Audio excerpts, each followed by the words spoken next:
descrito ahora otro tipo de, no son complejos, sino son verdaderas proteínas que pueden ser de membrana, internas de membrana o periféricas.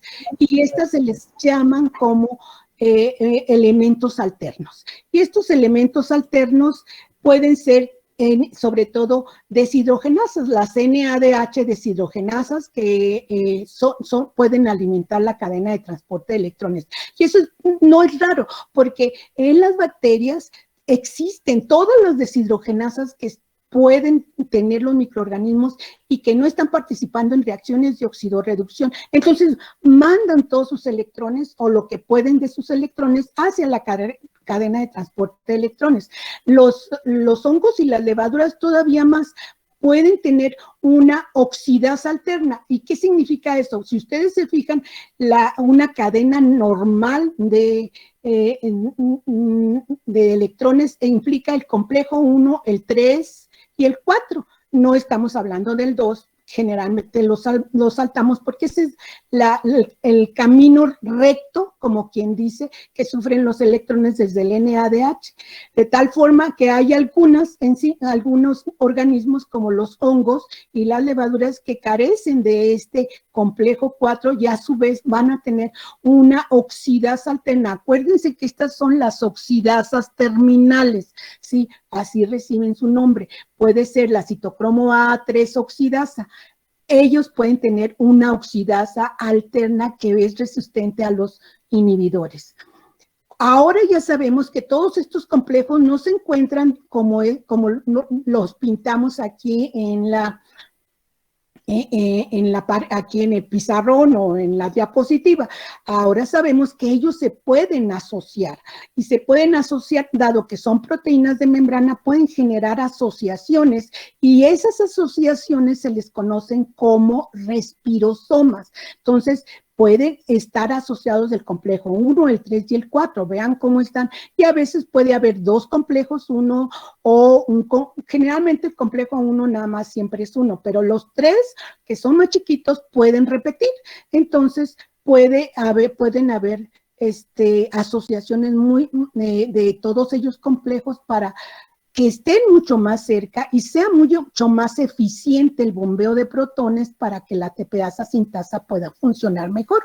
¿Sí? De tal forma que los respirosomas ahora nosotros los podemos estudiar incluso en un gel por electroforesis. A eso se les llaman geles azules, porque se realizan unos geles nativos y se le pone un colorante azul que reacciona precisamente con las deshidrogenasas y con otras proteínas no. Aquellas que no sean deshidrogenasas no se van a teñir tan fuerte como estos. Y de tal forma que ya podemos, hay estándares para poder saber cuáles son los complejos que podemos ver nosotros en un gel por electroforesis, como saben ustedes que se utilizan para ver la presencia de proteínas en la muestra. Se pueden teñir con azul de Kumasi o se pueden teñir para la NADH deshidrogenasa o para la citocromo C oxidasa, como lo ven aquí, o para la succinato deshidrogenasa. Entonces, realmente ya contamos con muchas más herramientas. Bien, el paso de los electrones y el bombeo de los protones ya dijimos que es un sistema acoplado y que cada sitio de bombeo está identificado con cada uno, con los complejos. El sitio 1 con el complejo 1, el sitio 2 con el complejo 3 y el sitio 3 con el complejo 4. Hay 3 sitios por los cuales se bombean protones, por lo tanto se van a producir 3 ATPs. Por cada NADH que pasa, se va a producir 3 ATPs o de una manera más exacta podemos decir que la estequiometría correcta es la de 2.5 y por cada FADH2 que entra a la cadena a nivel de la succinato deshidrogenasa solamente pasan por 2 sitios, por lo tanto solo se producen 2 ATPs o 1.5, sí, de acuerdo a la estequiometría correcta. Bien, entonces es muy importante que ustedes sepan cómo es que en cuáles sitios hay bombeo de protones. pero también se ha descrito que hay lo que se conoce como el sitio cero. El sitio cero corresponde a las transdeshidrogenasas. Estas transdeshidrogenasas están presentes en muchos procariotes y lo que hacen es nada más hacer que el NADPH, como lo ven aquí, reaccione con un NAD y de tal forma que ahora este NADPH le pasa sus protones al NAD para hacer NADH. Entonces regenera el NADH y se queda el NADP y entonces vuelve a ser reducido y se pasa esta reacción, recupera al NADH reducido. Y esta es una reacción que no tiene, como ustedes pueden ver, una energía libre con algún valor, tiene una energía libre de cero, sí, es un valor, pues parecería que ni se mueve, que no se movería, pero no, esta es una reacción exergónica en condiciones fisiológicas, que quiere decir que sí procede hacia adelante, porque la relación de NADP-NADPH es siempre baja con respecto a la relación de NAD-NADH. Por lo tanto, se acopla todo esto a la salida de protones e incrementa el delta P. Y además de que se presenten en humanos, estos sitios cero también se encuentran en las bacterias como Escherichia coli, Haemophilus influenza, Shigella, etcétera, muchas enterobacterias. Bien, entonces no se les olvide que siempre vamos por cada NADH vamos a tener 3 ATPs, cada FADH2, 2 ATPs. Pero ¿cómo ocurre el acoplamiento del transporte de electrones y la síntesis de ATP? Ahí es donde ya entramos con la relación de fosforilación oxidativa. Vamos a fosforilar ahora aprovechándose ese proceso oxidativo. Entonces, ¿cómo es que lo hacemos? Pues lo que se hace, ¿sí? Es que se mide el ATP generado por cada mol de oxígeno, y a eso se le conoce como cociente respiratorio, o sea, un P rayita O. Eso se llama cociente respiratorio, de tal forma que ese valor de PO es igual a 3 cuando usamos al NADH y es igual a 2 cuando usamos a FADH2. Y de allí surgen esos valores que manejamos así de manera coloquial, ¿sí? Realmente, como les decía, cuando nosotros hacemos un experimento en el que vamos a ver o queremos saber cómo es ese valor de PO, ¿sí? Pues lo que hacemos en un aparatito en el que se ponen las células a agitar y que están conectados a un electrodo de oxígeno, vemos el consumo de oxígeno. Y vean, empiezan aquí las células consumiendo 100% de oxígeno con respecto al tiempo. A medida que pasa el tiempo, se van acabando el oxígeno, como ustedes pueden ver, de tal forma que cuando se alimentan las cadenas, las células, en este caso ADP. ¿Por qué se le pone ADP? Porque el ADP es el sustrato para la ATPasa sintasa y obviamente como estamos viendo el fosfato, pues por eso es que le ponemos el sustrato para la ATPasa sintasa, para que sea fosforilación, producción de ATP. Estamos viendo la producción de ATP. Le ponemos beta hidroxibutirato. ¿Por qué beta hidroxibutirato? Porque es más barato que el NADH.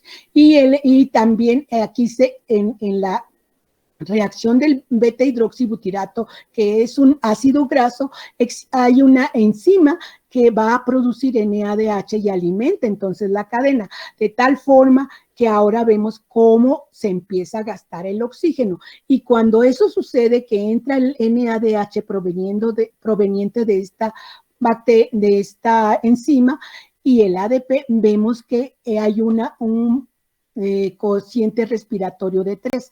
Y ahora vemos que se empieza a acabar el oxígeno. Ahora le metemos succinato, ¿verdad? Con el succinato vemos entonces que ahora el cociente respiratorio es 2. Pero aquí también podemos utilizar rotenona o antimicina, que son inhibidores de la cadena de transporte de electrones en ciertos puntos de la cadena. Obviamente que si ustedes se fijan, cuando tenemos acá un PO de 1, quiere decir que nada más estamos viendo ya la entrada de los protones a nivel del complejo 4. Entonces hay 3 puntos, el 1, este punto 1, 2 y 3, donde nosotros podemos ver que se consume oxígeno.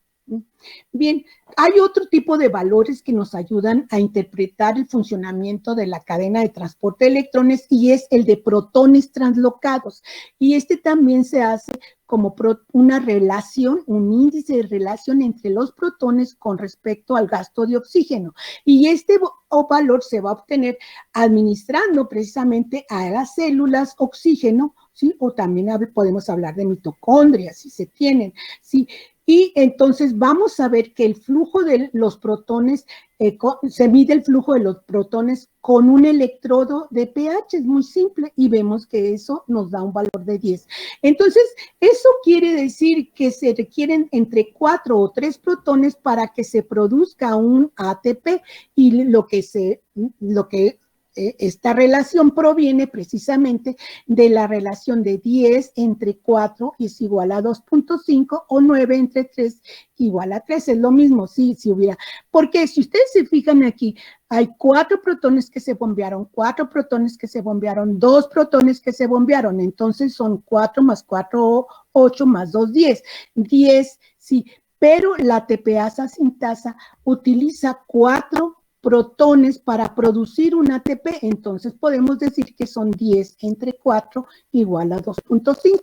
Si nosotros nada más consideramos nada más el complejo 1, el complejo 3 y el complejo 4, serían 9 entre 3, ¿sí? Porque serían 3 nada más cada desde que vienen el NADH desde aquí, en 3 sitios. Por lo tanto, pues de ahí vendría eso que nosotros decimos que es un 3, ¿sí? No puede haber 2.5 moléculas de ATP, por eso lo redondeamos a 3, muchachos, que es lo mismo que si nosotros dijéramos 9 entre 3 o 6 entre 2, ¿sí? No, es 6 entre, ¿cuánto dijimos? 1, 2, nada más va a pasar a entre 3. Bien, entonces estos son los que estamos probando nosotros, que estamos diciendo que se están bombeando 10 protones para producir, si se están bombeando 10 protones, la TPasa utiliza 4, ¿sí? Si se están bombeando nada más 9, pues la TPasa sintasa nada más va a utilizar 3, por lo tanto tenemos 9 entre 3, que da 3, o 10 entre 4, 2.5, que es más o menos lo que acabamos de decir. Si alimentamos con NADH, va a haber 3 sitios de bombeo, por lo tanto van a ser 3 ATPs, 1, 2 y 3. Si nosotros consideramos que el conteo de los protones es 4, 4, 2, entonces serían 10 entre 4, que son los que va a utilizar esta ATPasa cada 4 para producir los 4 protones para producir un ATP, y entonces nos da ese valor.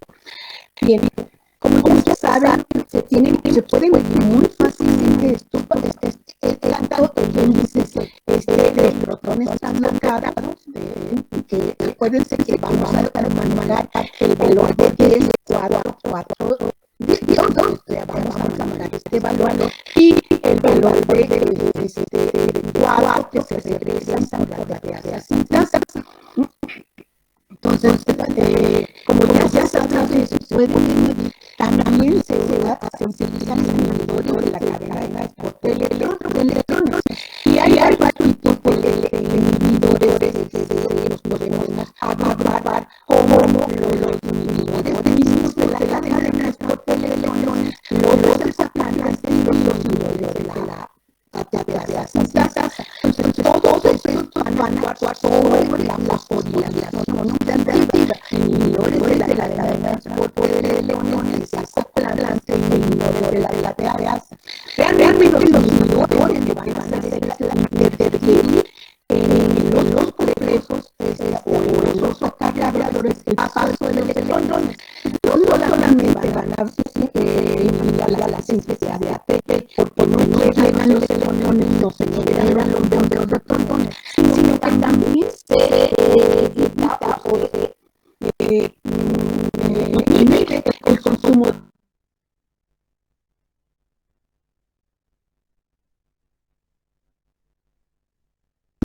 Hay una serie de inhibidores ya muy conocidos como la rotenona y la amital que actúan entre el NADH y la coenzima Q.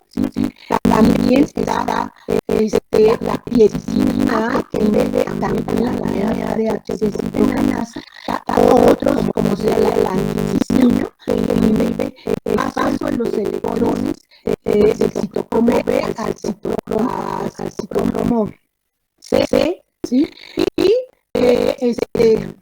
Y también está el cianuro y los cianuros y las ácidas que van a inhibir los electrones, el paso de los electrones del citocromo C o el citocromo, en todo caso de las bacterias, a el oxígeno. Entonces, realmente, si ustedes se fijan en esta imagen que tenemos acá, en la que mucho con mayor claridad vemos que tanto la rotenona como la mitad inhibe el paso de los electrones aquí en el complejo 1, sobre todo en la proteína fierro-azufre que lleva los electrones a la coenzima Q. ¿Sí? Entonces, si ustedes se fijan, ahí con esa cosa, a la coenzima Q. Realmente, no sé qué es eso, ¿sí? Realmente, entonces, el complejo 1 se inhibe con rotenona y amital. A ver, ¿cómo le quito eso? Ya. Sí, con rotenona y amital. De tal forma que en realidad estamos viendo que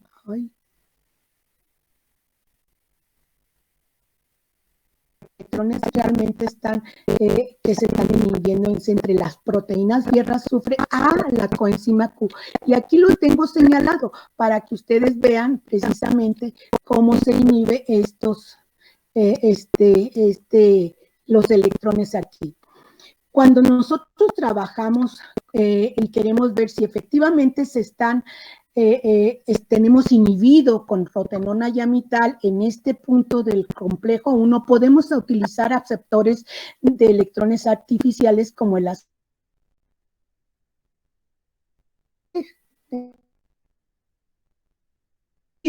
pues él puede jalar los electrones y ustedes pueden ver cómo el azul de metileno se va aclarando. ¿Sí? Eso quiere decir que efectivamente los electrones, como no pueden pasar aquí debido a la presencia de la rotenona o de la amital, entonces ustedes pueden ver la inhibición por la decoloración del azul de metileno.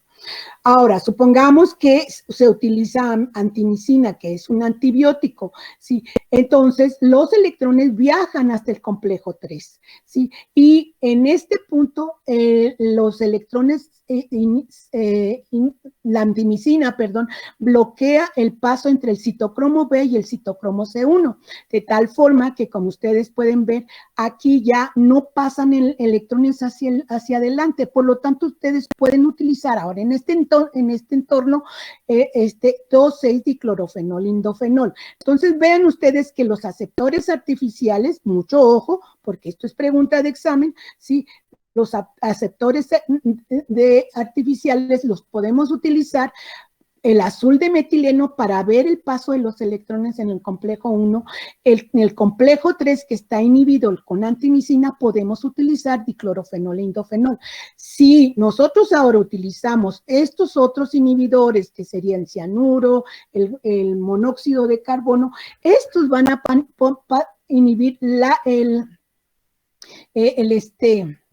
el paso de los electrones desde el citocromo C1 hasta la enzima, hasta el citocromo A3 o hasta el citocromo, a los citocromos A que se encuentran en la oxidasa terminal que corresponde al complejo 4, ¿sí? De tal forma que pueden utilizar de cualquier manera porque los electrones vienen, está inhibido aquí, vean, está inhibido donde están las flechas.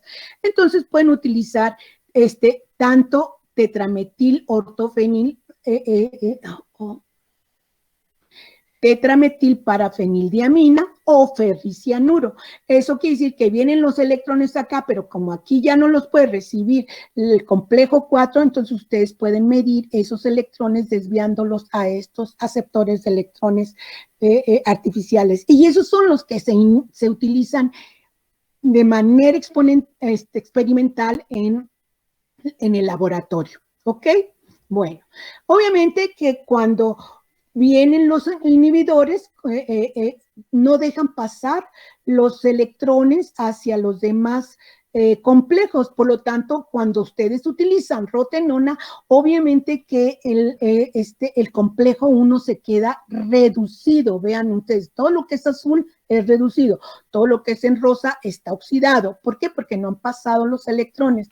Entonces, la rotenona hace que todo lo que está en el complejo 1, ¿sí?, esté reducido, porque ya no pasaron los electrones. Los electrones pasan entre, como lo acabamos de ver aquí, entre la fierro-azufre y la coenzima Q. Como está inhibido aquí entre fierro-azufre y coenzima Q, pues obviamente que todo esto, el complejo 1, se encuentra reducido. Todos los demás, la coenzima Q, el citocromo B, el C1, el C y la oxidasa terminal, o sea, el citocromo A3, todos están oxidados, ¿de acuerdo? Vean ustedes, cuando utilizan antimicina A, entonces los electrones solamente llegan hasta el citocromo B y no pasan al citocromo C1, como lo pusimos aquí, debido a que está impedido aquí en el fierro-azufre del citocromo, entre el citocromo B y el citocromo C1, de tal forma que entonces citocromo B, sí, porque aquí está la flechita, citocromo B va a estar reducido, pero ya el citocromo C1 va a estar oxidado, al igual que el citocromo C y la oxidasa terminal. Cuando se utiliza cianuro o monóxido de carbono, vean cómo todos están reducidos, ¿sí? ¿Por qué? Porque si ustedes se fijan que lo que está inhibido es el paso de los electrones de la citocromo A3, que es el citocromo A3, que es el final, al oxígeno, ahí es donde está inhibido. Entonces, todos, el citocromo A y el A3 están reducidos y todos los que le vienen atrás también. Entonces, esto no se les olvide.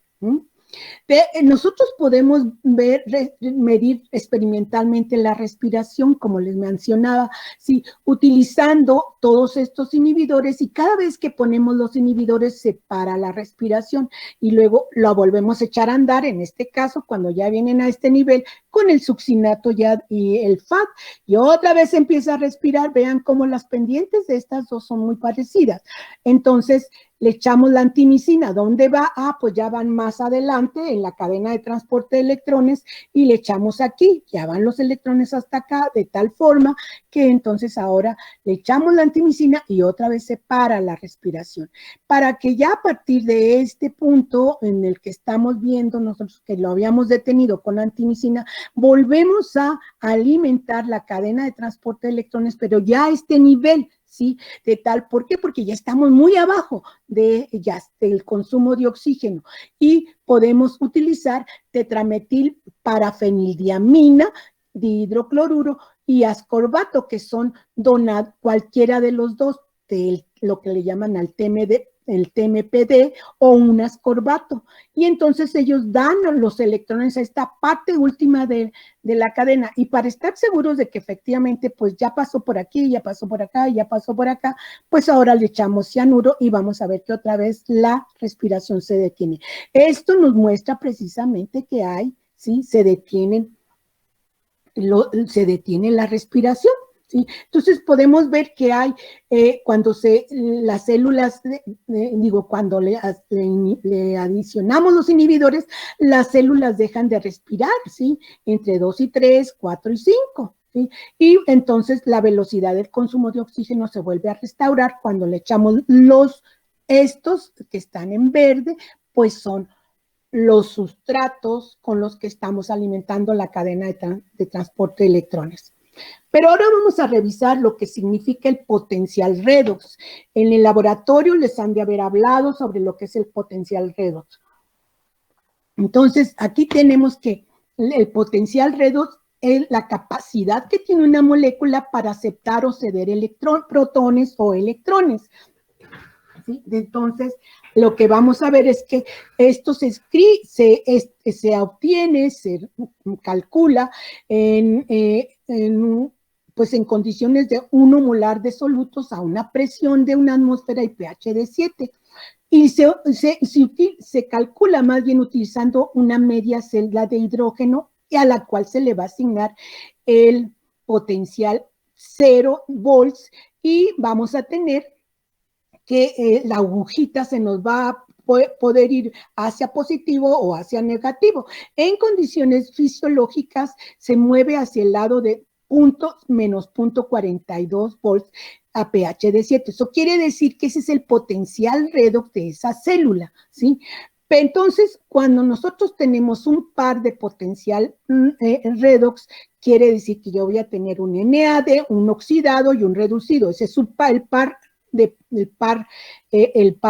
redox, de tal forma que puedo obtener valores negativos, entonces se va a ir la hojita para el lado izquierdo o puedo tener valores positivos y este se puede ir hacia el lado derecho. Cuando se va hacia el lado izquierdo, eso quiere decir que es un potencial negativo, el compuesto va a ceder protones, entonces es el donador.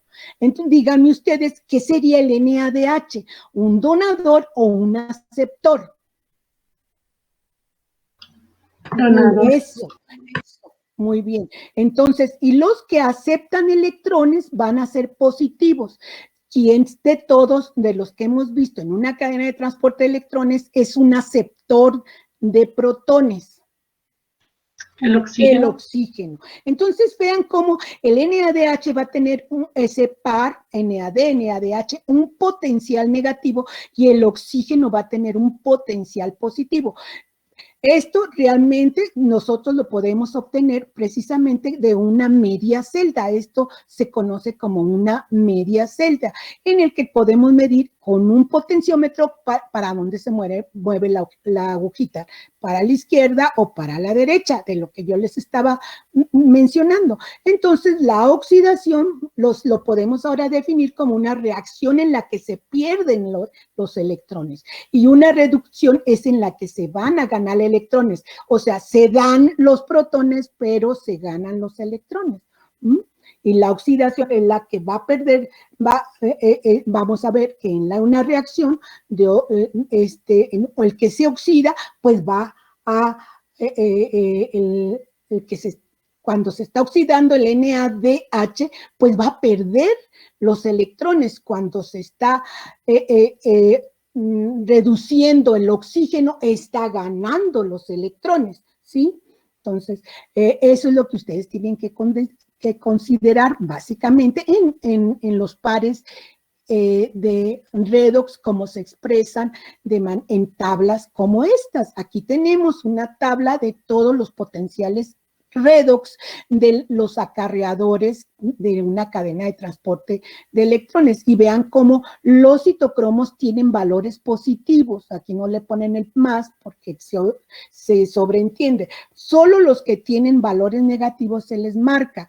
Por ejemplo, la rubredoxina, el flavin mononucleótido oxidado y el reducido tiene menos 190, el FAD oxidado reducido menos 219. Entonces vean ustedes cómo estos pares de oxidorreducción o potencial que nos dan el potencial de oxidorreducción de estos compuestos, pues pueden ir de valores positivos y valores negativos. Y esto es lo que hace que se muevan los electrones. Aquí entonces este va a ceder electrones y este va a aceptar electrones, que es el oxígeno y el agua. Por eso nosotros también podemos utilizar acarreadores electrónicos, acarreadores artificiales, ¿sí? Como los que acabamos de ver, ¿verdad?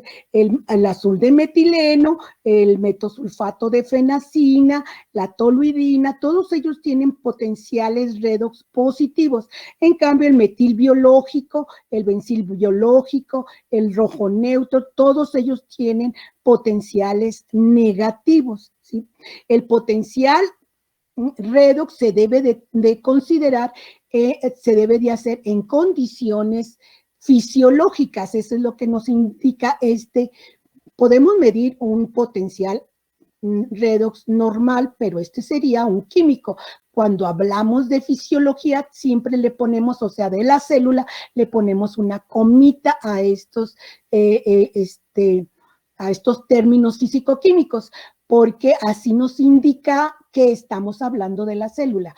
Entonces, la energía que nosotros si estamos viendo que se están moviendo los electrones, entonces hay energía y la podemos medir en términos del cambio de energía libre, o sea, de la energía que tenía en este punto a la energía que tenía en este punto, ¿sí? De tal forma que yo puedo, entonces, mejor uso el otro porque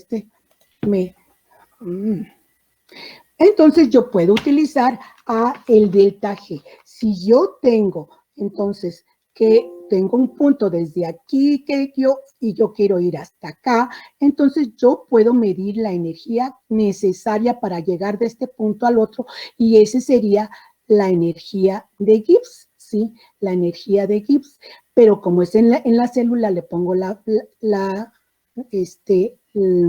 el apóstrofe Ahora, como estamos hablando de electricidad, como quien dice, porque los volts nos miden electricidad, tenemos que utilizar al potencial redox.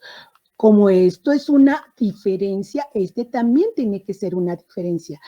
Y es una diferencia del estado inicial al estado final, de tal forma que yo voy a tener una diferencia de energía, ¿sí? Y estar dada por el número de electrones que se van a mover por la constante de Faraday y esa diferencia de potencial que acabamos de ver. Acuérdense que ya sabemos esos valores. Aquí tenemos ese valor, veámoslo aquí, por ejemplo, ¿verdad? Aquí sería el del oxígeno contra el del agua, que es la forma reducida, y este es de más 812, de tal forma que ese es el valor que yo tengo para poder ponerlo en esta ecuación, de tal forma que nosotros podemos medir la energía que hay. Si yo ya tengo un valor de mi estado oxidado a mi estado reducido de un par de potencial, el potencial redox de un par químico, como sería el NAD, ¿sí? Con su compañero reducido NADH, y yo tengo un valor de menos 0.32 volts, pues esto quiere decir que yo le medí a este solo y luego a otro y saqué un delta, una diferencia, y esto es lo que me da, de tal forma que si yo quiero medir la energía que hay desde la transferencia de los electrones desde el NADH hasta el oxígeno, de acuerdo a esta ecuación en la que yo voy a obtener un NAD oxidado y un oxígeno reducido, pues yo veo que para el par electrónico, el par redox que yo tengo de NADH, NAD o NADH oxidado en reducido, pues sería de menos 0.32 volts. Y para el otro que está allí funcionando en la ecuación sería el del oxidado, que sería el agua, el oxígeno, y el reducido, que sería el agua. Entonces sería el oxidado entre el del agua y eso me da más 0.82. De tal forma que si yo aplico esos valores en esta ecuación que yo tengo aquí, entonces yo pongo ¿cuántos electrones van a pasar? Pues van a pasar 2 electrones, ¿sí? De tal forma que ¿y qué es lo que tengo que usar? Bueno, según la fórmula me dice que yo tengo que poner un menos aquí, y ahí está. Ya tengo el menos 2 electrones, por lo que equivale la constante de Faraday, que es en joules, es 96.5 kilojoules por volts por mol. Entonces, lo pongo aquí, y aquí está la fórmula ahí está la constante de Faraday. Ahora tengo que tomar en consideración este factor, que acuérdense que es una diferencia, ¿verdad? La diferencia del oxidado menos el reducido. Y aquí está, este es el oxidado, que es el del oxígeno, ¿verdad? Este es el del oxígeno, menos el reducido o el reductor, que sería este. Por lo tanto, yo tengo más 0.82 volts menos, como el potencial redox, el de NADH, NAD es menos 0.32, pues yo le pongo aquí menos, ¿sí? Y esto se me hace más, ¿verdad? Entonces, 0.82 más 0.32 me van a dar 1.14 y ya lo multiplico por todos estos factores. Como estos son volts, pues se me van con estos volts de aquí y me quedan kilojoules por mol y me da este valor.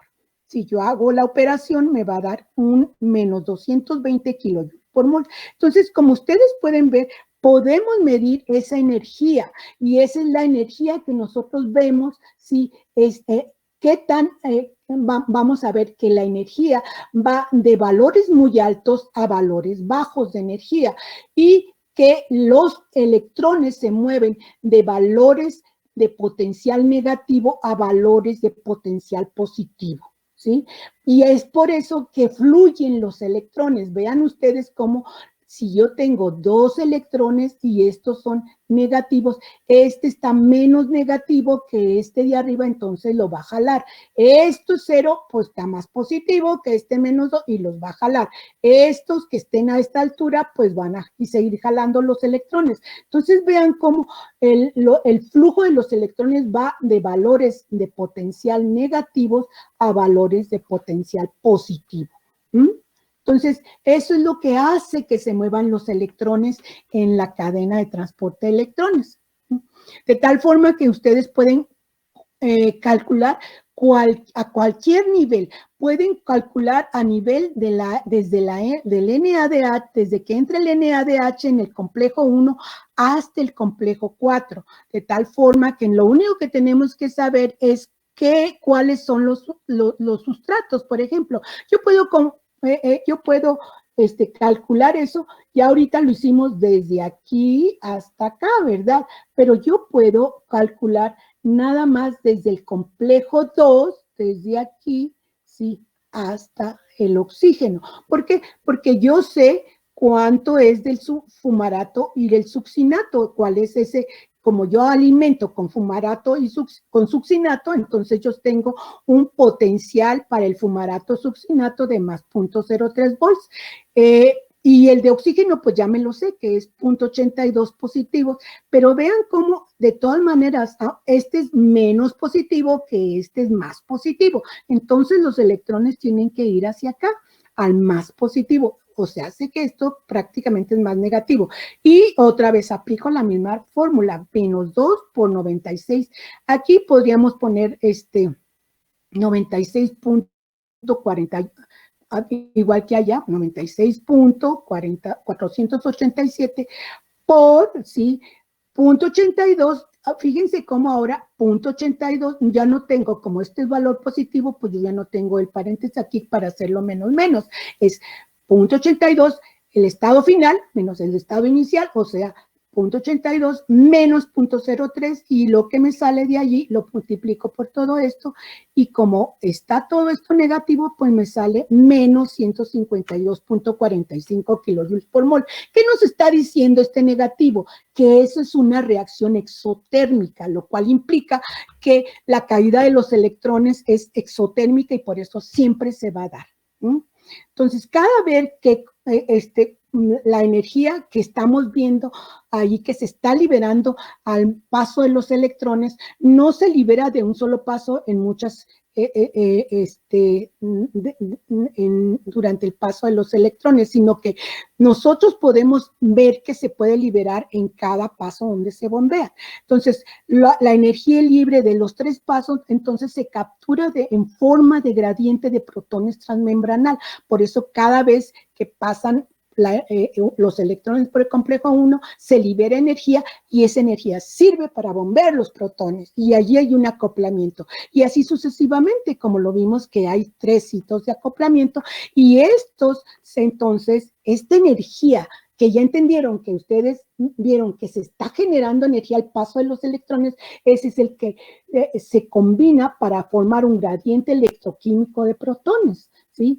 Acuérdense que la energía libre va a estar, la energía que vimos en la energía libre que habíamos visto en transporte era un proceso en el que teníamos un proceso químico y un proceso eléctrico, ¿verdad?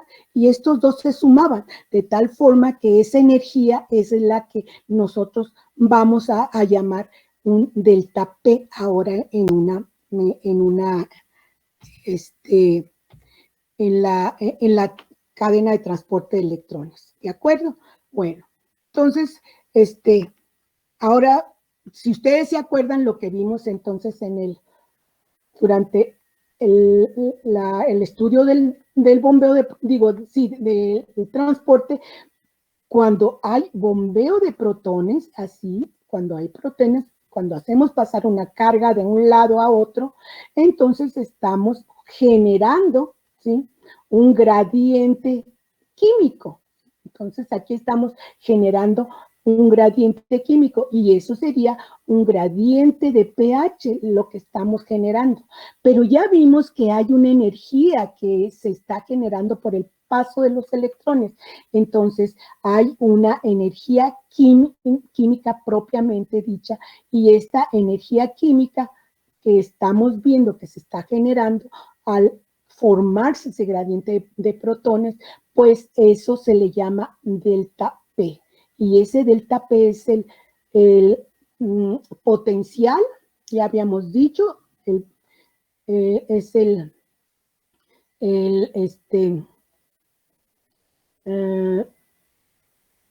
no, ya me acuerdo, no le llamamos a llamar ningún potencial. El delta P, entonces, es la fuerza proton motriz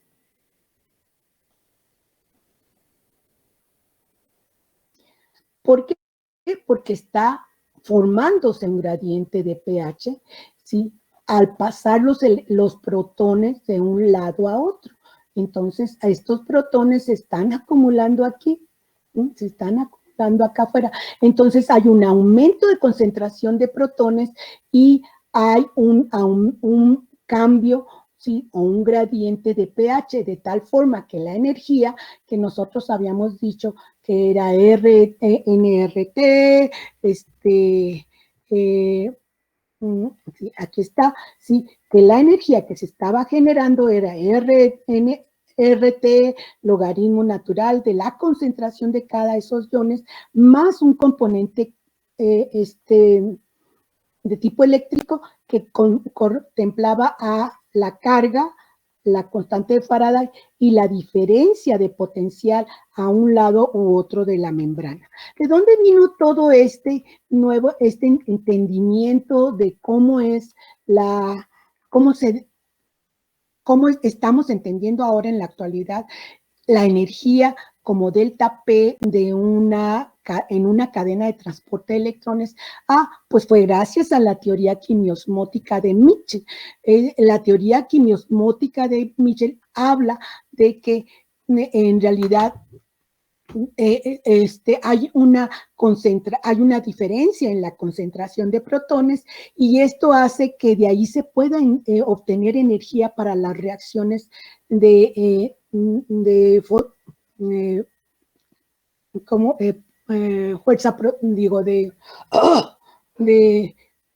para todas las reacciones de fosforilación que va a tener la TPasa, pero no se entendía de esa manera, ¿sí? A Mitchell le costó mucho trabajo hacer entender a todos los demás en qué se convertía la energía del gradiente de protones. Si nosotros vimos en realidad fue que cuando estábamos viendo transporte, pues veíamos básicamente que los protones de un lado de la membrana, que es impermeable a los protones, eran bombeados por una bomba de protones, en su caso, y se generaba entonces un gradiente de pH, ¿sí? Para poder hacer esto, este señor Peter Mitchell, que trabajaba en el Instituto de Glyn en Bodin, en Inglaterra, entonces él, juntando todo lo que se sabía en ese momento, él inició lo que era la teoría quimiosmótica en bioquímica. Solamente se tenía una idea muy pequeña, muy pobre de los mecanismos que había en las transacciones energéticas en los seres vivos, sobre todo a través de la membrana. Ya desde antes, Otto Warburg, que fue el que empezó a desarrollar la bioquímica, pues la teoría de Mitchell pues era muy difícil de entender, pero salió airosa de ese escrutinio de estos grandes bioquímicos del siglo XIX, porque del siglo XIX, porque realmente fueron muy estrictos con él. Y al final de cuentas, ahora ya nosotros podemos conocer que muchos procesos metabólicos pueden o obedecen a este tipo de pensamiento que surgió con la teoría quimiosmótica. Uno de ellos es lo que ahora conocemos como un metabolismo vectorial. Él fue el que lo introdujo, Peter Mitchell. ¿En qué consiste esto? Pues es eso, ¿no? De estar viendo cómo se mueven algunas moléculas de un lado a otro de la membrana. Pero cómo se relacionaba entonces con la fosforilación oxidativa, que eso es lo que le costó más trabajo. Había mucho, durante todo ese tiempo, hasta los años 50, 60, se generaron muchas hipótesis para poder explicar el proceso de fosforilación oxidativa. Ya muchos habían entendido más o menos cómo trabajaban las permeasas en las bacterias, cómo se metían los protones, que había algunas bombas en las levaduras y que había otros transportadores. Pero ahora era más complejo el proceso que se presentaba en la mitocondria. Entonces se generaron 3 hipótesis en ese entonces. Una era la hipótesis química, y esta postulaba la existencia de moléculas que eran intermediarias y que acarreaban energía. Si ustedes se acuerdan, el fosfenolpiruvato es un acarreador de energía porque tiene un fosfato, y estos eran los que decían que conectaban la energía de la cadena de transporte de electrones presentándose esos acarreadores de alta energía, y se conectaban con la tepeasa sintasa. Pues nunca encontraron a ese acarreador, ¿verdad? Después vino la hipótesis conformacional. La hipótesis conformacional se basaba en los cambios del volumen de las mitocondrias, porque a veces se veían más apachurradas y a veces se veían más gorditas. Y estas las podíamos ver en las levaduras, por ejemplo, que efectivamente las levaduras cuando están activas se ven con mitocondrias hinchadas, y cuando están en reposo se ven con mitocondrias muy chiquititas, como las ven ustedes en los libros. Entonces ellos decían que había un cambio conformacional en el volumen de las mitocondrias, y que esto estaba acoplado a la cadena respiratoria y a la síntesis de ATP. Pues tampoco se pudo demostrar muy bien, y no fue sino hasta que la hipótesis quimiosmótica de Peter Mitchell, él decía que no había intermediarios en alta energía. Para empezar, los quitó, y postulaba que el evento primario en la transformación de la energía era la generación de una diferencia de concentración de protones a través de la membrana, y también había una diferencia de carga porque se distribuían de manera distinta, y esto establecía pues entonces un gradiente de pH y un gradiente de carga, y por eso él postuló que iba a haber un delta pH y un delta Phi, ¿sí? Que eso es lo que hemos visto que sucede en la energía, y que esto le daba la fuerza protón motriz utilizada por la tepeasa para fosforilar al ABP, ¿sí? Y esto es ¿en qué se basó esta teoría quimiosmótica de Peter Mitchell? Pues esto fue o surgió precisamente de los estudios anteriores, ¿verdad? En el que los protones son impermeables a la membrana. Entonces se forman gradientes de concentración electroquímico de protones y estos hacían lo que se conoce como el potencial electroquímico o fuerza protón motriz, que le llamamos delta P. Y esta es una energía que en potencia es utilizada para la síntesis de ATP. Entonces, el movimiento de los electrones y el bombeo de los protones, esto lo que generaba era un gradiente de pH y la energía que se generaba, entonces, era una energía, ¿sí? Esto que acabamos de mencionar, esta energía la utilizaba entonces en forma de fuerza protón motriz. Y eso es lo que ahora nosotros contemplamos perfectamente. Cuando utilizamos este concepto quimiosmótico, nosotros definimos entonces al delta P como menos 60 delta pH más delta phi, y esa es la ecuación simplificada de la fuerza protón motriz. Podemos entonces medir esa fuerza, ¿sí? Esa fuerza protón motriz a través de esta ecuación de menos 60 delta pH más delta phi. Por lo tanto, nada más tenemos que saber cuáles son los valores que nosotros tenemos. Necesitamos entonces el cambio de pH y el cambio de la diferencia de potencial de la membrana. Entonces, generalmente, este gradiente electro, vean ustedes que es electro por esta parte y químico por esta la otra, ¿verdad? Pues nosotros podemos llamarle también a ese valor, pues nada más, es lo mismo a esto que se pone como delta mu. Después, cuando hablamos de del pH, pues es lo mismo delta mu, ¿sí? Es lo mismo que el delta P. Bueno, tiene algunas diferencias en cuanto a concepción, pero ustedes tómenlo como sea. Y delta mu no es más que la diferencia de energía que estamos viendo, ¿verdad? Entonces es la energía, ¿sí? De un gradiente electroquímico, delta mu, y que cuando involucramos a los protones, pues es un delta P, que sería la fuerza protón motriz, y no se les olvide. ¿Cómo lo obtenemos? Pues como dijimos, es menos 60 delta pH. ¿Dónde sale ese menos 60? Pues es bien fácil. Ese menos 60 sale de este valor, ¿verdad?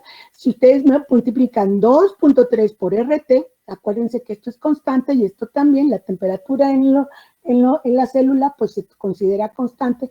Entonces nos queda básicamente nada más, y dividimos todo contra F, ¿sí? Entonces si yo divido de esta ecuación que tengo aquí, de esta ecuación, delta mu, ahora lo divido entre F, la constante de Faraday, y yo a todo esto lo divido entre F, ¿sí? Delta phi, y lo divido entre F para quitar la constante, y menos 2.3 RT logaritmo, RT delta pH, ¿sí?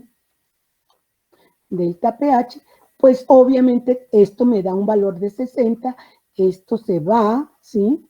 Y ya me queda precisamente la menos 60 delta pH más delta phi, ¿sí? Porque este está negativo y por lo tanto pues lo paso al otro lado. Entonces vean que de aquí, y cuando yo hago eso, que divido entre la constante de Faraday, pues ya no le llamo mu, sino le llamo P, delta P, para referirme nada más a la fuerza protón motriz, no a la fuerza eléctrica, nada más. Entonces aquí yo ya estoy considerando precisamente al delta pH, ¿no? También acá, a ver, muchas veces podemos utilizar esta misma ecuación, ¿sí? Pero aquí sí tendríamos que multiplicar todo esto por el factor de la constante de Faraday. Bien, entonces, ¿quién es la que utiliza? Con esta teoría quimiosmótica, entonces ahora sí pudimos de llegar a conocer que la energía liberada del transporte de los electrones en la cadena de transporte de electrones, como van aquí, y el bombeo de protones, van a generar este gradiente de pH y este va a ser utilizado para la síntesis del ATP. Entonces, y es de allí donde podemos nosotros, ya se pudo aceptar que el transporte de electrones va a estar acoplado al transporte de los protones a nivel de la membrana y por lo tanto se va a generar simultáneamente un gradiente eléctrico, que es el de los electrones, y un gradiente de pH, que es el del bombeo de protones, y toda esa energía se utiliza para producir el ATP. ¿Y quién es la que hace el ATP? Pues va a ser obviamente la tepeasa sintasa. La tepeasa sintasa es considerado como el complejo 5. Ahora, sí, y ya los podemos ver que que todos estos en los humanos y en las bacterias y en los mitocondrias, todos tenemos genes para la tepeasa sintasa.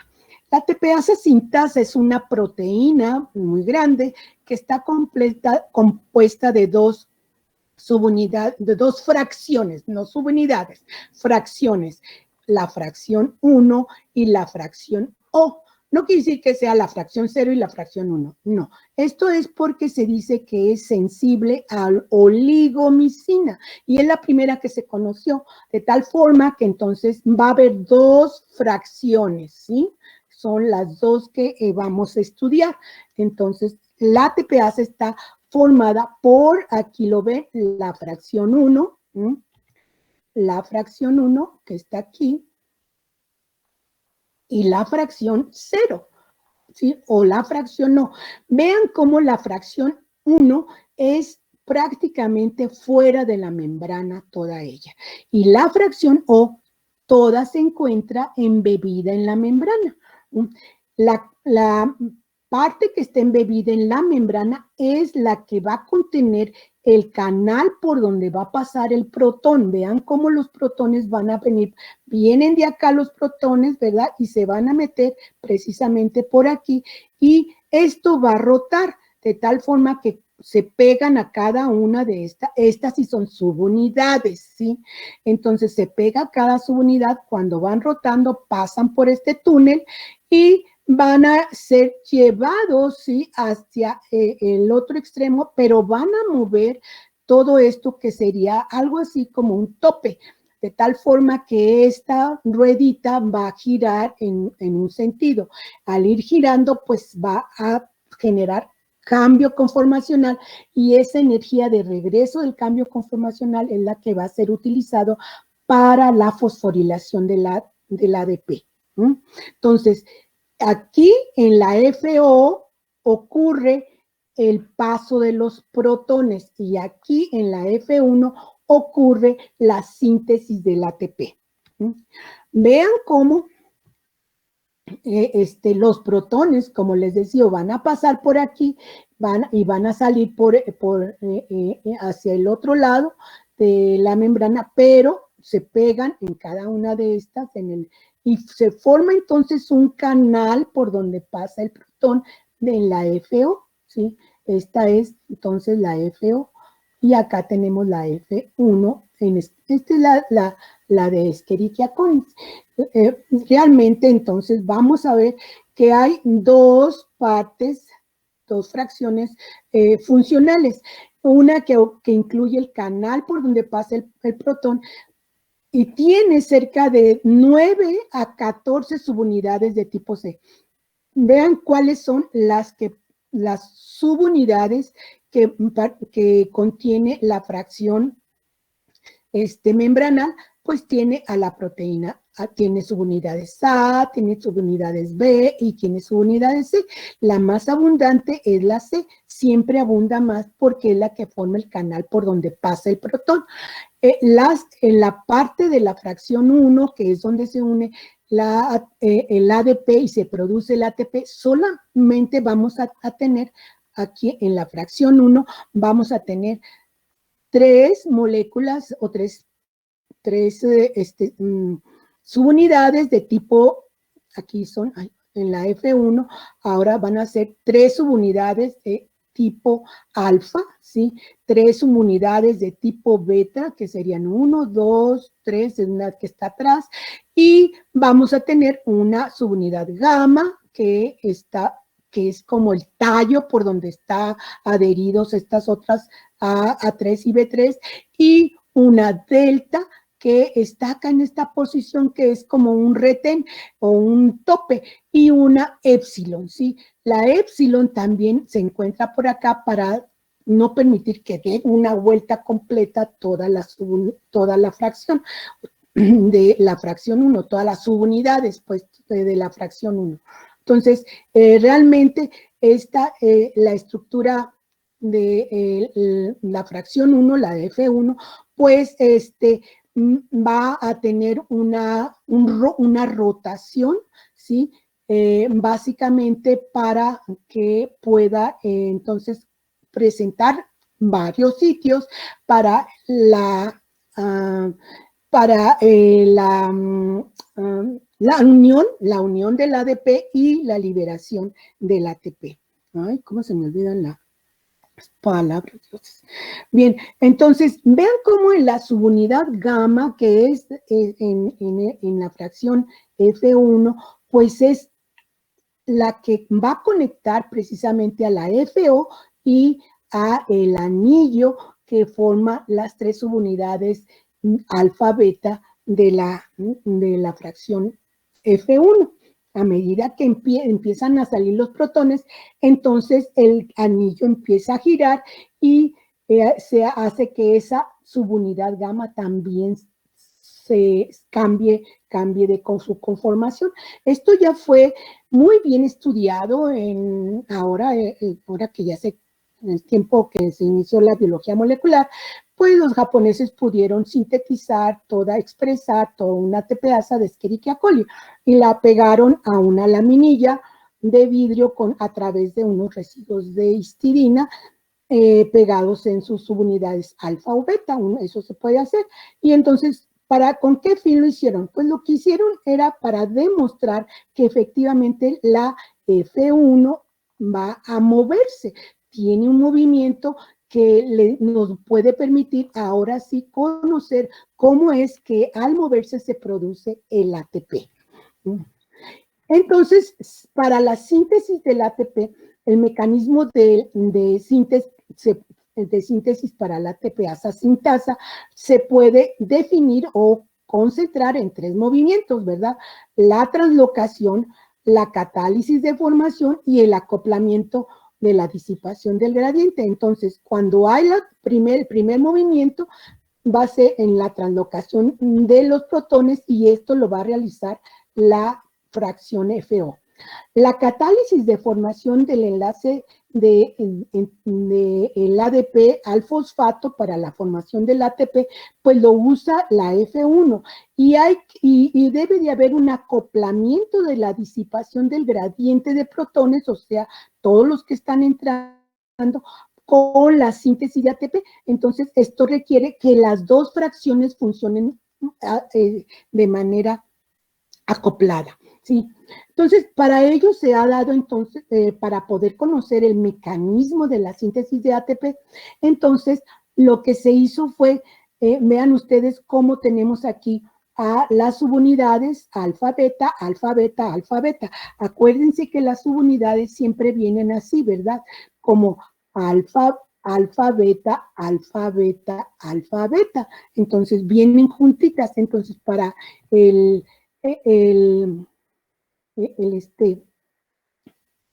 para dilucidar o dar un mecanismo de cómo sucede la producción de ATP, aquí vamos a tener unas alfa beta y le vamos a llamar el sitio O, ¿verdad? Entonces, en el sitio O, que significa abierto, ¿sí? Es inactivo y tiene muy baja afinidad por los ligandos. ¿Cuáles son los ligandos? El ADP y el fosfato, y lo pega.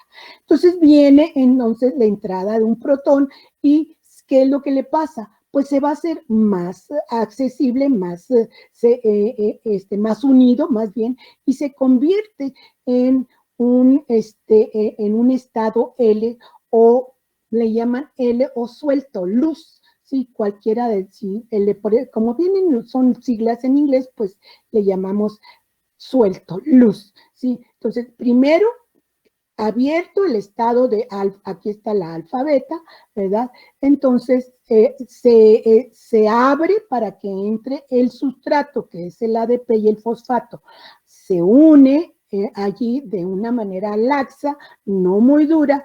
Entonces, vean que como ya entra un protón, ¿sí? Ahora entra el siguiente, y esta cambia de conformación a un estado luz suelto a un estado tenso, o sea, ahora sí ya lo aprieta, lo está apretando al sustrato y lo aprieta tanto que entonces lo acerca y se forma el ATP en el estado tenso.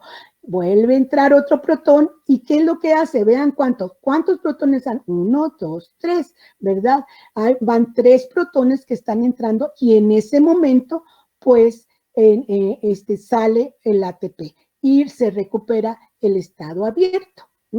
Entonces, estos subunidades van cambiando de sitio. Vean cómo cuando entra el ADP, o sea, en el estado luz, ahora entra un protón y ven cómo ahora otro, aquí tenemos una alfa beta, aquí tenemos otra alfa beta, y aquí tenemos otro alfa beta. Entonces, ¿cómo cada una, esto va girando? Sí, esto va a ir girando hacia allá, de tal forma que cuando entre el primer protón, que ya se hizo esto más, cambió a una forma L, ya sale el primer ATP y esto se mueve, esto ahora se va a mover para acá. Y entonces esto ahora, como ya se hizo más, se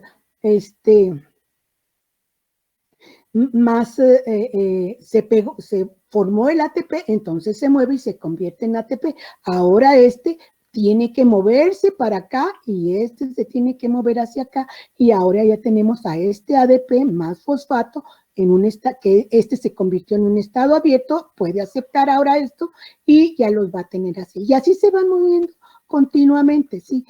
A través se mueve y mueve y mueve y mueve dando vueltas.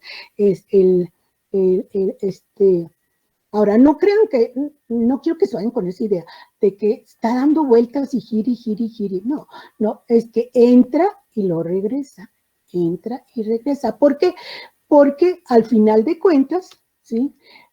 Si ustedes se fijan, cada uno de estos sitios es abierto, luz, luz, tight. Y luego luz, tight, tight, abierto. ¿Eso qué les está diciendo? Pues eso les está diciendo lo que vieron los japoneses, que se mueve y luego se regresa. Sí, se mueve y luego se regresa. No necesariamente vamos a tenerlo dando vueltas como loquita. ¿Sí? Entonces, aquí tenemos, como ustedes pueden ver, todo en qué sitio, en cuál de las subunidades se está pegando el ATP. Vean que la subunidad beta es la que más tiene afinidad por los nucleótidos, ¿sí? La subunidad alfa nada más está echándole porras allí, y es la subunidad beta en cada uno, si ustedes se fijan de lo que acabamos de ver, pues podría ser el sitio O, el sitio L y el sitio T, ¿sí? Entonces, no necesariamente quiere decir que esto dio vuelta, sino que se está moviendo, vean cómo se movió hacia acá, y ahora vean cómo ahora giró,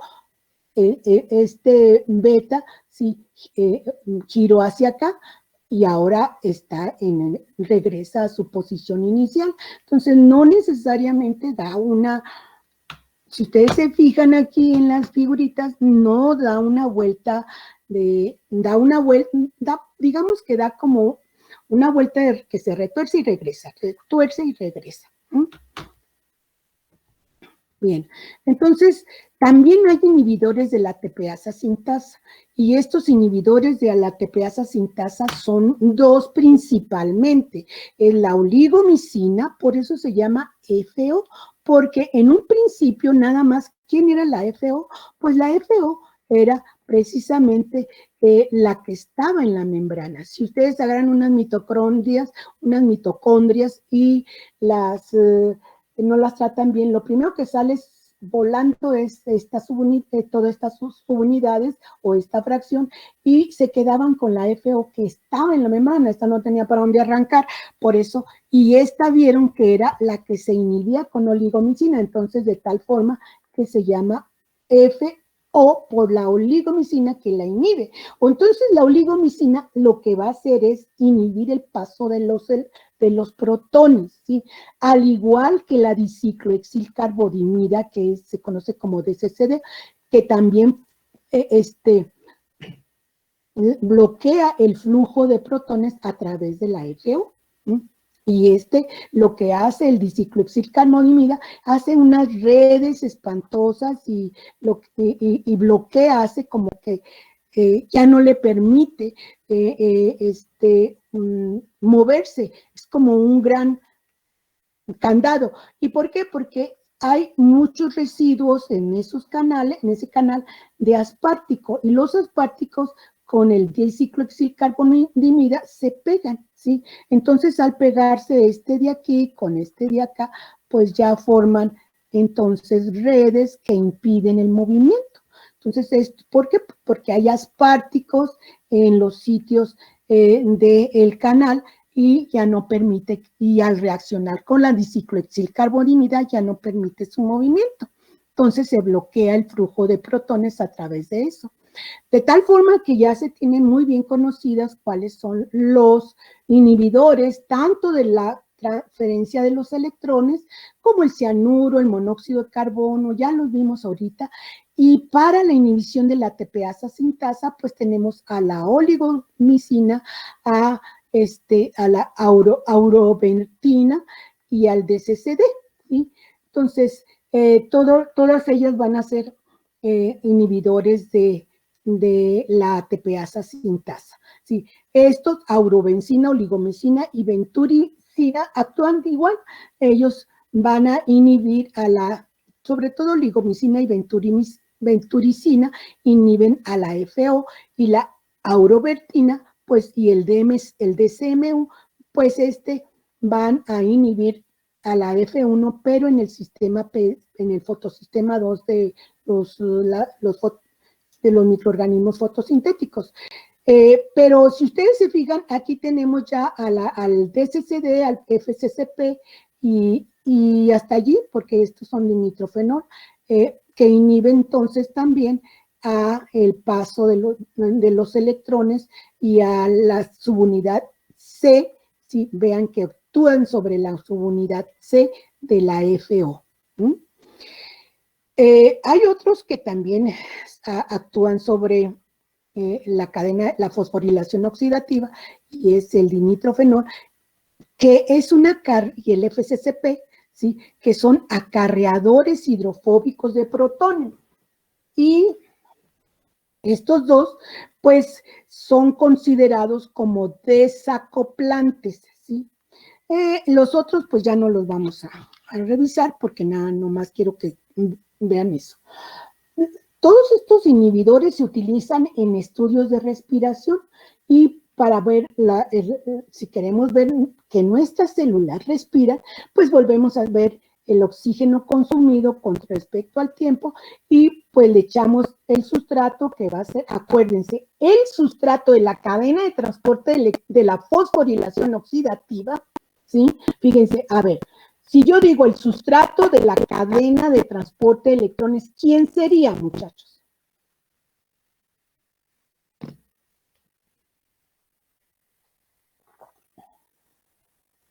Solo de la cadena de transporte de electrones. Díganme quién sería de lo que hemos visto.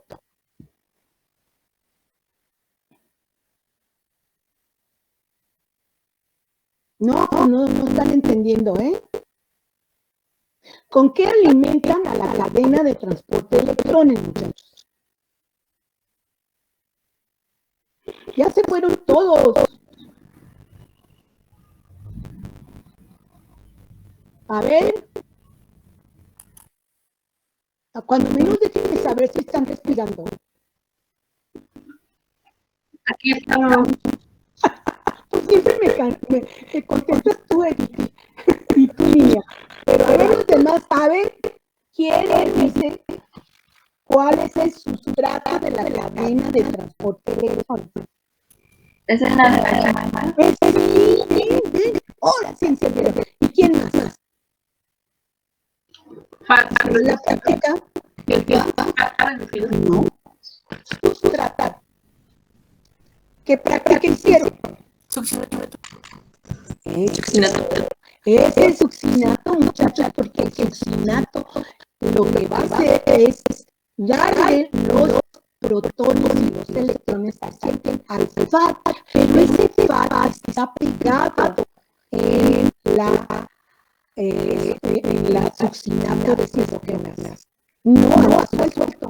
En cambio, el NADH sí. El NADH es eso, muchacha. Pero el FAT no. Lo que pasa es que por allí pasan los dos electrones, es un acarreador de electrones que se encuentra dentro de la succinato de citoquinas. Pero no echándole a ustedes allí en ese momento a la reacción de la succinato de citoquinas. Entonces ustedes se acuerdan, les pusieron succinato que se convierte en barato. Entonces el succinato es el sustrato para el CO2. ¿Sí? Y el NADH sí viene ese que andan echando al agua. Y ese es el que toman el completo uno para mandar los electrones hasta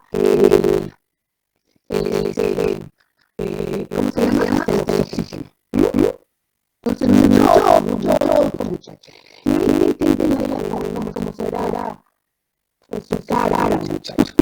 La mayoría no les gusta esa cara, bueno, pues no son chinchillas es decir, tengo negros, plantas largas, chiquitas, grandes, chiquitas, grandes, así, ustedes saben muy bien la cadena de transporte.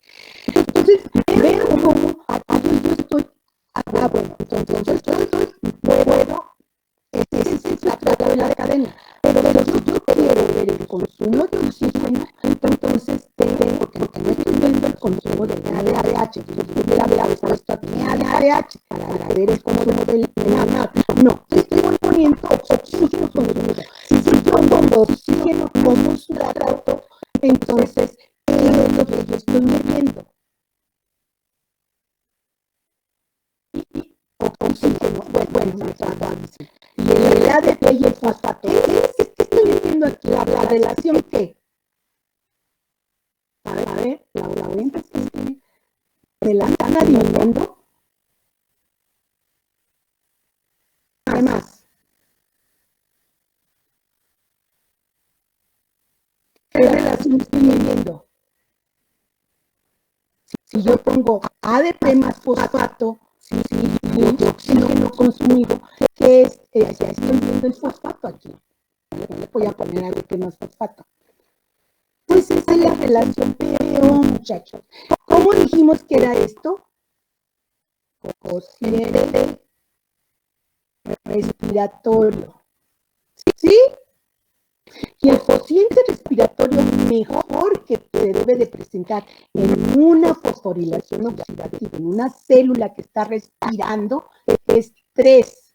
Porque quiere decir que tengo a todos los complejos, al 1, 3, 4, completitos, todos están. O cuando yo alimento con NADH, ¿sí? Mi cociente respiratorio debe de ser 3, porque se me están produciendo 3 ATPs. Lo que pasa es que yo no puedo medir en una cadena de transporte de electrones el gasto de NADH. Es mucho más fácil ver el consumo de oxígeno porque yo estoy viendo que se están yendo hasta el oxígeno, porque si mido NADH, entonces quién sabe si por allí anda otra deshidrogenasa soluble y se lo lleva. No, pues no me conviene, pero el oxígeno nadie se lo lleva más que el complejo 4. Entonces, aquí yo en realidad estoy viendo mi relación PO, o sea, y vean ustedes que yo a través del tiempo, y aquí estamos alimentando la cadena con ADP y fosfato para que se active entonces la TPasa sintasa, si ustedes se fijan. Y luego puedo alimentar con succinato. Y cuando yo alimento con ADP y fosfato, empieza a respirar. Pero si le meto todo ahora succinato, se acelera la respiración. Si yo quiero inhibir la respiración, le pongo cianuro. Y entonces, aquí también esto me puede ayudar, ¿sí? Ayudar a ver el efecto de todos los inhibidores en una cadena de transporte. Por eso es que podemos saber cómo actúan los inhibidores, ¿sí? Porque siempre ya vimos que cuando adicionamos los inhibidores se aplana la cadena de transporte se aplana la respiración, ¿sí? Y aquí con ustedes, como ven ustedes aquí, estoy viendo el oxígeno consumido a través de esta línea negra y estoy viendo la síntesis de ATP. Y si ustedes se fijan, tienen una relación muy directa. Ahora, ¿qué es lo que estamos viendo aquí? ¿Sí? Aquí lo que estamos viendo es que cuando yo uso oligomicina, ¿qué es lo que pasa? Está respirando. Ya puedo, ya sea que ponga ADP aquí y succinato acá, o al revés, pongo succinato y luego ADP y vean cómo de todas maneras se me acelera la respiración. Pero si yo pongo oligomicina, lo que voy a hacer es que voy a inhibir a la ATPasa sintasa.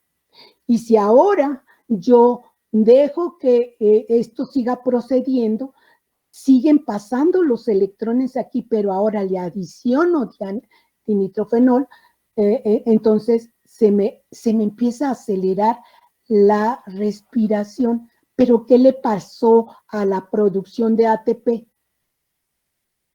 La línea roja es producción de ATP, la línea negra es el paso de los electrones. Díganme qué le pasó cuando yo adiciono dinitrofenol.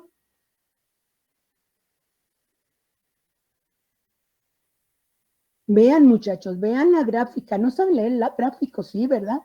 Claro que sí saben. ¿Qué le pasó cuando sigue aquí? ¿Qué me está diciendo? Que está respirando muy rápido, ¿no? Porque miren, si yo la pongo todo lo que sea consumo de oxígeno, quiere decir respiración, ¿sí? Y aquí estoy leyendo también la síntesis de ATP. Si yo veo que con succinato, cuando se acelera el transporte de electrones, hay respiración, le adiciono ADP y fosfato, se acelera la respiración. Ahora, yo le pongo un inhibidor de la ATPasa y ¿qué pasa? Se inhibe, ¿sí? Y aquí yo ahora le adiciono dinitrofenol. Con dinitrofenol se recupera la respiración y la cadena de transporte, perdón, y entonces se acelera. Miren cómo se acelera el oxígeno consumido, porque acá está el oxígeno, ¿sí? Entonces se acelera, ¿sí? ¿Y qué le pasó a la síntesis de ATP? Se perdió, ¿sí? Ya sea que, ¿qué nos dice este experimento? Nos dice entonces que si ustedes inhiben a la cadena de transporte de electrones o inhiben a la ATPasa, pues no va a haber, si inhiben la cadena de transporte de electrones o inhiben a la ATPasa, no hay ATP sintetizado. Eso significa que la fosforilación y el paso de los electrones están acoplados, ¿sí? Por eso se llama acoplados, el acoplamiento. La fosforilación oxidativa es un proceso acoplado, ¿sí? Hay producción, hay paso de los electrones y hay producción de ATP. ¿Sí lo entendieron, muchachos? ¿O no lo entendieron? Sí. Está muy complejo. ¿Podría repetir? Bueno, este experimento nos está diciendo que si yo inhibo a la cadena de transporte de electrones con cianuro, ¿sí? Entonces se inhibe la síntesis de ATP. ¿Sí? Si yo inhibo, ¿sí? Con oligomicina, se inhibe la síntesis de ATP.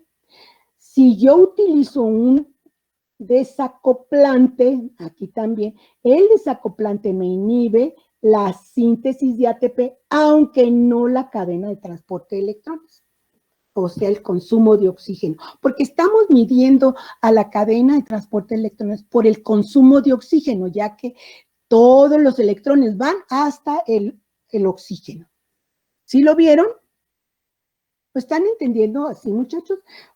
O sea, es muy complejo. Sí se entiende, profesor. Sí. Muy bien. Eso significa que el dinitrofenol, que es un desacoplante, lo que está haciendo es que va a hacer que los protones ya no se vayan hacia la ATPasa sintasa, sino que el desacoplante los está haciendo un cortocircuito, de tal forma que los está regresando, ¿sí? Ahí está. Entonces, tanto los inhibidores del transporte de electrones interfieren con las enzimas y los acarreadores que están involucrados en el transporte de electrones. Entonces, si se inhibe eso, entonces también se inhibe el ATP, la síntesis de ATP y el consumo de oxígeno. Y se empieza a acumular NADH y FADH2 porque no se pueden utilizar. Con un desacoplante se incrementa entonces la permeabilidad de la membrana hacia los protones y se disipa esa fuerza que iba por ahí por el paso de los protones y el paso de los electrones y disipa la fuerza protón motriz y en lugar de que esa fuerza ayude a que la ATPasa sintasa produzca ATP, pues ya no hay, ¿sí? Ya no hay porque está disipada y se disipa como calor. Entonces, esa fuerza protón motriz se hace tan pequeña que no se puede sintetizar el ATP, pero como siguen pasando los electrones y hay poder reductor por acumulación de NADH, entonces va a haber consumo de oxígeno y al haber el consumo de oxígeno se respira más rápido, más rápido, más rápido. Por eso vemos precisamente que cuando usamos el dinitrofenol aumenta la respiración. Entonces, realmente la disipación del gradiente del delta P por un desacoplante, lo que hace es precisamente este movimiento. Vean ustedes cómo este sería el desacoplante, de tal forma que va ahí oculto, por ejemplo, en el dinitrofenol, los protones se los lleva hacia el interior y allí los va a romper y se queda el dinitro más el protón y estos se salen, pero otra vez es tomado por el dinitrofenol, ¿verdad? Y otra vez los pega y así. Entonces, ¿qué está haciendo? Un cortocircuito y ya no va a haber delta P porque ya no existe para la ATPasa sintasa, ¿sí? Entonces, aquí lo único que vamos a ver es un alto consumo de oxígeno. Quienes toman desacoplantes, antiguamente se utilizaban los desacoplantes para enflacar. ¿Por qué? Porque lo que hacen, como no hay ATP, no hay energía para producir más biosíntesis.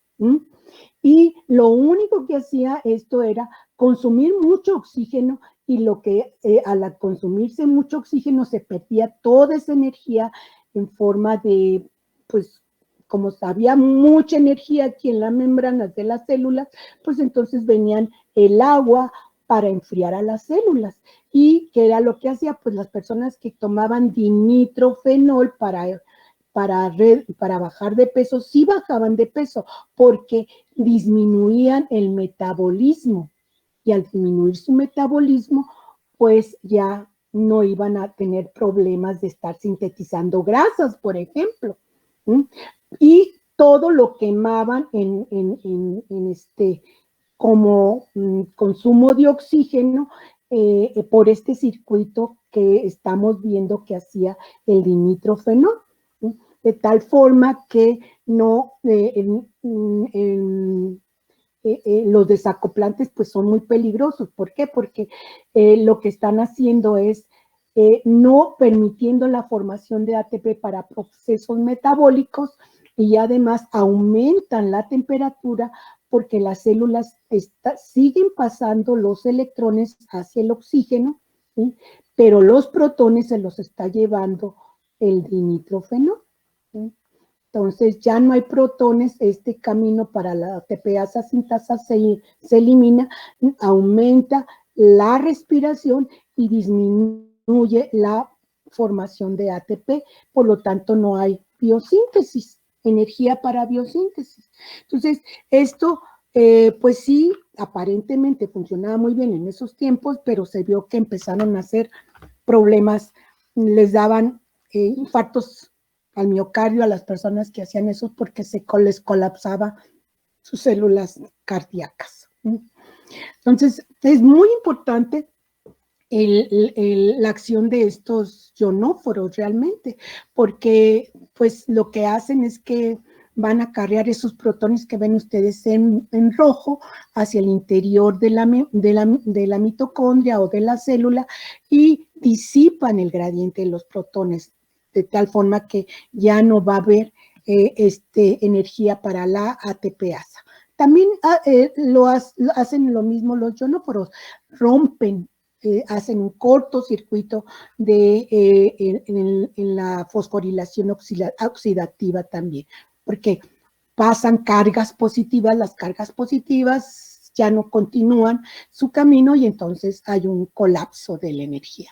Entonces, a este respecto, pues hay un desacoplante natural que es la termogenina, muchachos. La termogenina es una proteína natural que existe cuando la expresamos cuando nacemos y la vamos perdiendo con el tiempo.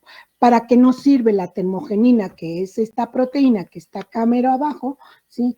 Es una proteína desacoplante de manera natural que al disipar hace lo mismo que el dinitrofenol, genera calor, por eso el dinitrofenol genera mucho calor y da mucho calor a las personas que toman ese tipo de desacoplante. Es muy peligroso, ya no lo venden, pero cuando nacemos los animales, todos los vertebrados, expresamos una termogenina que lo que hace es disipar, como todavía no respiramos así como eficientemente, entonces